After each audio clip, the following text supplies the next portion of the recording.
जय श्री कृष्णा। राधे राधे सभी को। आज 17 सितंबर 2025 को इंदिरा एकादशी है।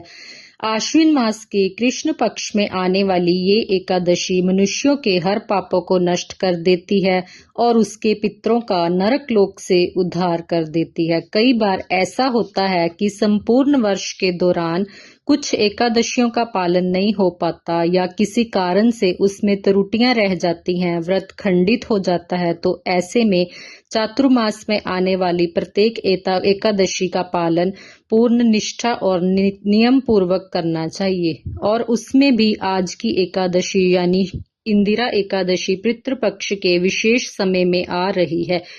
किसी परिवार में अगर किसी पूर्वज की या किसी परिवार के सदस्य की मृत्यु हो गई है या उनकी गति नहीं हो पाई है, तो ऐसे में आज की एकादशी उन्हें अर्पित करनी चाहिए।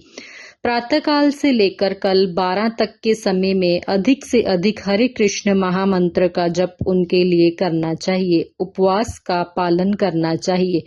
भगवान की भक्तिमय सेवा करनी चाहिए और निर्धारित समय पर उसका पारण करना चाहिए।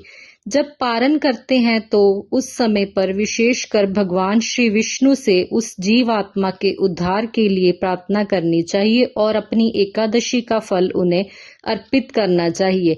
जब हम इस प्रकार से अपनी एकादशी का फल अपने पितरों को अर्पित करते हैं, वह संतुष्ट होते हैं और उनका नरकलोक की याचनाओं से भी मुक्ति मिलती है।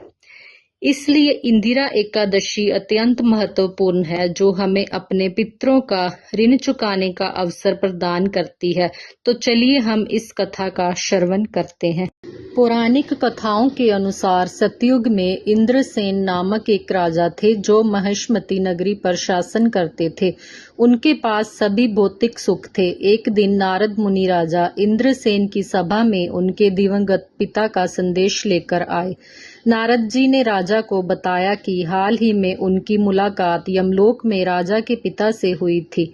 उन्होंने बताया कि अपने जीवन काल में एकादशी का व्रत भंग करने के कारण उन्हें मुक्ति नहीं मिली और वे अभी भी यमलोक में भटक रहे हैं।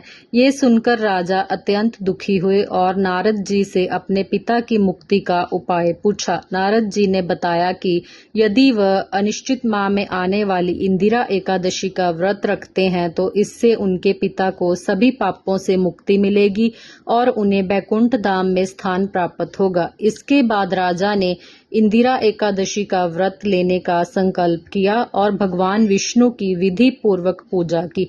उन्होंने पितरों का श्राद्ध किया, ब्राह्मणों को भोज दिया और अपने पिता के नाम पर दान पुण्य किया। इसके फलस्वरूप राजा के पिता को मुक्ति मिल गई और उन्हें मोक्ष की प्राप्ति हुई। इतना ही नहीं, राजा इंद्रसेन को भी मृत्यु के बाद बैकुंठ धाम का आश्रय मिला। यही कारण है कि आज भी लोग इस व्रत का पालन करते हैं और निष्ठा से इस व्रत को रखते हैं। राधे राधे।